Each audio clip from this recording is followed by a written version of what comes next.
I don't think we think about growth as people as much as we do about the firm sometimes, and how critical that is. I know you're wearing your Winding River lanyard around the neck. I love it. Last week we had Winning Ways, in Chicago. I know you were, attendant with us, and I was telling a little bit of a story of an international association I was working with around, I asked them the same question: what's your number one challenge going into 2025? And I thought a big part of it was just in the US, the talent shortage, but globally, 21 countries represented at that meeting globally. Every firm's challenge, number one issue is people. And whether that's a generational divide or technology upskilling or alignment, or from a leadership perspective, and this whole idea of this work-life balance, it's a huge task to tackle. And, I'm glad to hear that that's something that you, as kind of a managing partner, is really prioritized going forward for the firm going into next year. Yeah, and I thought at Winning Ways, you guys did a great job on. There was a learning and development. There was a learning and development presentation. I thought it was really well done. The firm that presented is a pretty large firm, so but at least put on my radar of this is something. This is an angle we really have to start exploring Yeah. in a learning and development program, because if we don't do it and they leave, someone else will. And we don't want to lose our good people. Yeah, I mean, that's a $50 million firm investing six full-time people into L&D, and it's like most $100 million firms aren't doing that today, and that's not a cheap thing to execute on at all.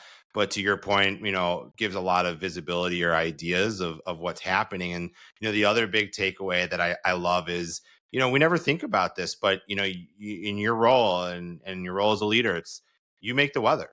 Are you going to show Yep. up and it's 50-degree and rainy, or is it 75 and sunny? And I thought Scott did a really nice job at just putting some simple things into perspective. And when you wake up and it's snowing outside for the first time, how do you feel? You want to go back into bed and, by Right. that fireplace. Well, same thing you do when you bring the weather to work with you, right? And I don't know, I really resonated with that.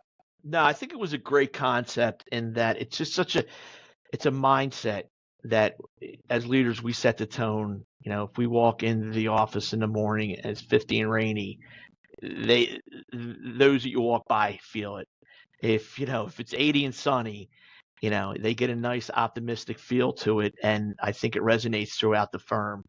It's something that's most days it's very easy to do, but there are some days where it's a challenge to come in feeling like it's 80 and Oh sunny. yeah. But I'll be honest with you. There's no other place I would want to spend my days.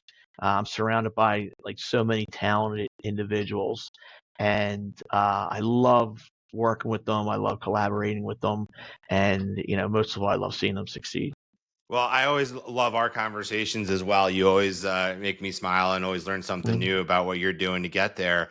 I know you were, like you mentioned, an MPB alumnus. I think, were you the pandemic cohort, the 18 Yep, we month were. program? Yep. Yeah, that was a one and done deal, for the record. So we haven't done an Hmm. 18-month program since then. But just kind of going back, you mentioned, I know your group does a lot on the peer-to-peer side. You guys built a really nice community and network. You've been pretty active after the fact. As you took reins, if you will, July 1st, 2022, you look back the last 2 years now in 2024. How has that impacted your journey so far? Yeah, it set me up it set me up to help me be successful. It's nothing you can prepare for totally. Yeah, It's truth. not, and I'm finding that out, believe me, to this day. It set me up to, how to have the difficult conversation, to think about emotional intelligence. I mean, managing partner boot camp, there was firms a lot bigger than ours, and there were some Yeah. firms that were smaller than ours. We all have kind of similar problems, but it's the approach you take to hopefully tackle those problems, and using what I learned in managing partner boot camp was so essential. I mean, you look at somebody like Gary, who I believe he took over his father's firm. There was 12 people, I believe, Yep. and he grew up to 500. I mean, how can you not want to sit there and be on the edge of your seat to listen to somebody who's been through those experiences? Yeah. And it was the experience sharing that when you make a mistake, and I've made a lot of mistakes, it's not fatal. Yep. It's a grow, learn from it, move on. It's having that community, and being able to talk to people in those communities that have been through it. It it brings you comfort that, all right, yeah, I made some mistakes, and that's to be expected, or that's what happens, not to be expected, but that's what happens when you're in this type of position, and I have to grow and learn from them. But Yeah. it's been a great journey. It's been a very interesting 2+ years. But yeah, managing partner boot camp definitely prepared me for it. So, and it was a tremendous help.